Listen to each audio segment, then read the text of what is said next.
धन की रक्षा किससे करनी चाहिए? धन की रक्षा चोरों व राजपुरुषों से करनी चाहिए।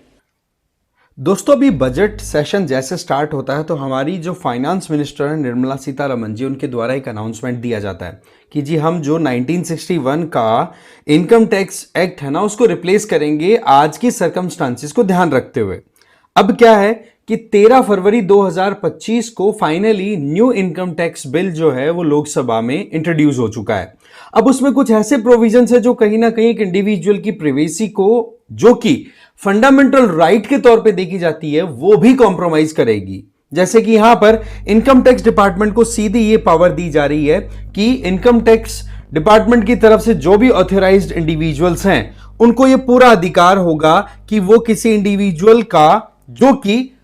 इनकम टैक्स को इवेड कर रहा है, इनकम टैक्स की चोरी कर रहा है, उसके सोशल मीडिया अकाउंट, उसके ईमेल्स, उसके दूसरे जो डिजिटल स्पेस में जो भी एक्सेसिबिलिटी है, उन सब को एक तरीके से वो चेक कर सकते हैं। तो ये बात अपने आप में बड़ी डिबेटेबल हो चुकी है। सवाल उठ रहे हैं कि यहां पर आर्टिकल 21 के तहत जो एक इंडिविजुअल का फंडामेंटल राइट सुप्रीम कोर्ट ने केएस पुट्टास्वामी केस के तहत बताया कि भाई राइट टू प्राइवेसी जो है वो एक इंडिविजुअल का बहुत ही इंपॉर्टेंट पार्ट है लाइफ के फंडामेंटल राइट्स की अगर बात करें। सिमिलरली आप सोशल मीडिया को यूज करते हो आर्टिकल 19 के तहत, जहां पर freedom of speech and expression का आपका सीधा अधिकार बनता है। तो एक इंडिविजुअल कुछ भी अगर ऑनलाइन करेगा तो वहां पर गवर्नमेंट के ऑफिशियल्स की एंट्री मारना ये बड़ा ही ज्यादा कंसर्निंग देखा जा रहा है। इसीलिए तो जो वीडियो मैंने स्टार्ट में लगाया उसमें बोला है ना कि भाई पैसा है, धन है, वो किससे बचाना चाहिए? बोले चोर से तो बचाना ही चाहिए, प्लस साथ ही साथ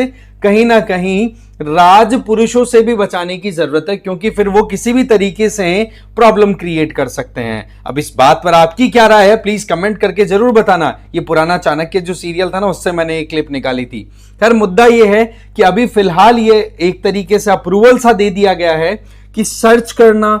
एसेट्स को सीज करना, ये सारी चीजें, जैसे आपके कोई डॉक्यूमेंट्स हैं या फिर आपकी कोई भी चैट है या कुछ भी है, उनके ऊपर आपका पूरा का पूरा एक तरीके से इनकम टैक्स अथॉरिटीज को अप्रूवल दे दिया गया है, राइट। इसमें आप देख सकते हैं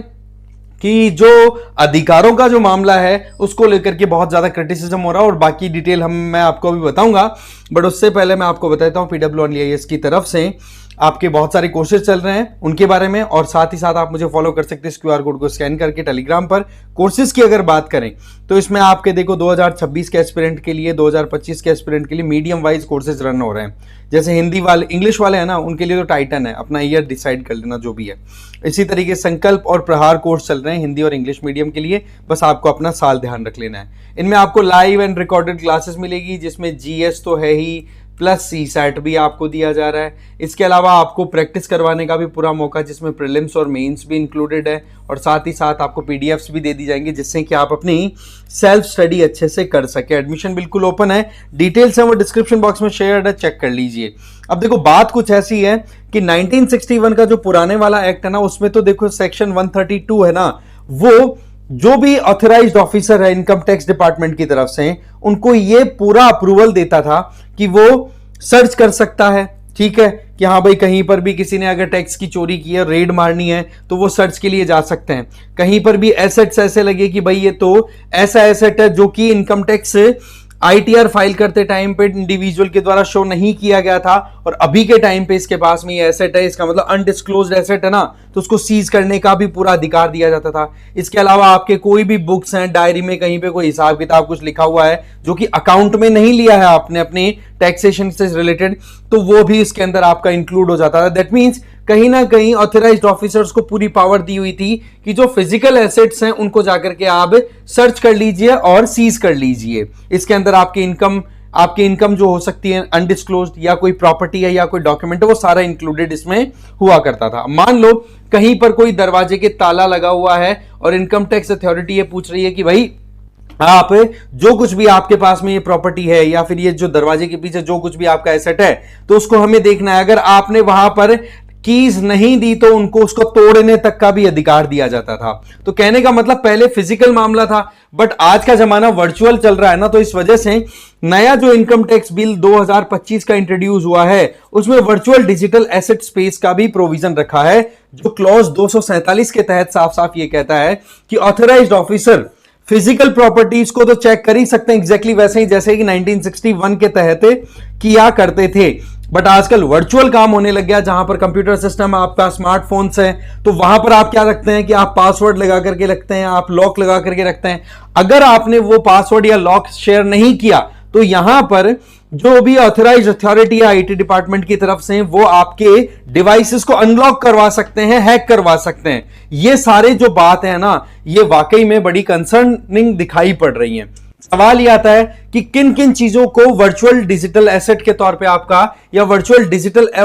स्पेस के तहत डिफाइन किया गया है। इसमें साफ साफ ये कहा है कि ऐसा कोई भी फिजिकल या टेंजिबल नॉन टेंजिबल ये जो प्रॉपर्टी है, जैसे देखो फिजिकल वाला तो ऑलरेडी आपका इंक्लूडेड है, अब टेंजिबल के अंदर ये टेंजिबल हो गया जिसको आप टच कर सकते हैं, या फिर जो कंप्यूटर टेक्नोलॉजी के थ्रू आपने कोई भी एक्सेस किया है, फॉर एग्जांपल दूसरे इंडिविजुअल्स के साथ इंटरेक्ट किया है, कम्युनिकेट किया है, कहीं पर इन्वेस्टमेंट किया। आजकल सारा आपको पता है एप्लीकेशन बेसिस पे होता है कि हाँ जी आप इस शेयर मार्केट में इन्वेस्ट कर दो, यहां पर इन्वेस्ट कर दो, या फिर आपने कोई communication device, cyber space, internet, world wide web, इनके थ्रू कोई भी काम किया है, वो सारा का सारा आपका वर्चुअल डिजिटल स्पेस के तहत काउंट किया जाएगा और वो फिर इन्वेस्टिगेशन के तहत कंसिडर होगा। इसमें आपके ईमेल सर्वर भी आ गए, सोशल मीडिया अकाउंट आ गए, ऑनलाइन इन्वेस्टमेंट अगर कहीं किया है, ट्रेडिंग की है, बैंकिंग अकाउंट है, वो सारे, इसके अलावा कोई भी वेबसाइट जहां पर आप अपना डेटा स्टोर करके रखते हैं वो भी आ गए, रिमोट सर्वर्स भी आ गए, क्लाउड सर्वर्स आ गए, डिजिटल एप्लीकेशन प्लेटफॉर्म आ गए, या दूसरे इसी तरीके के सिमिलर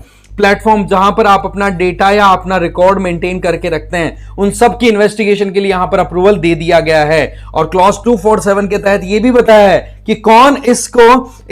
आप कह सकते हो कि जो वर्चुअल डिजिटल स्पेस है उसको एक्सेस करने के लिए ऑथराइज्ड है। तो उन ऑथराइज्ड ऑफिसर्स के अंदर जॉइंट डायरेक्टर या एडिशनल डायरेक्टर, जॉइंट कमिश्नर या एडिशनल कमिश्नर, असिस्टेंट डायरेक्टर या डेप्यूटी डायरेक्टर, असिस्टेंट कमिश्नर या deputy commissioner, income tax officer या फिर टैक्स रिकवरी ऑफिसर को अलाउ किया जाएगा। बट वही बात है, यहां पर फंडामेंटल राइट टू प्राइवेसी जो है उसका सीधा कॉम्प्रोमाइज होता हुआ दिखाई पड़ रहा है। एक इंडिविजुअल अपने आर्टिकल 19 क्लॉज 1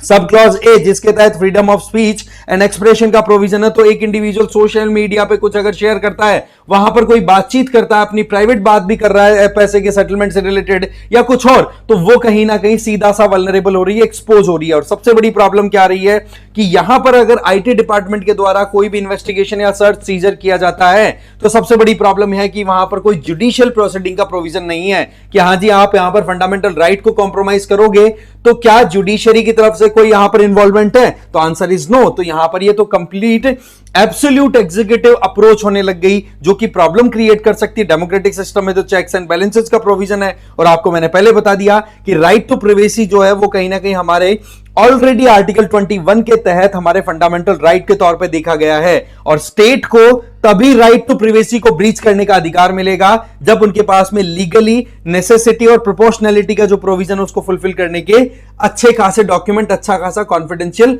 प्रपोजल उनके पास में हो। और यहां पर सबसे बड़ी बात क्या दिखी जा रही है सेक्शन 247 में कि भाई जो भी ऑथराइज्ड ऑफिसर होगा उसको लगे कि हाँ जी अब आपके डिवाइसेस को डायरेक्टली उसके लॉक को तोड़ने का अधिकार है, तो वो लगना क्या होगा, उसके लिए क्या पैरामीटर होगा, क्या यहां पर मनमानी होने का डर नहीं है। तो ये कई फैक्टर्स हैं जो निकल के आ रहे हैं, जो इस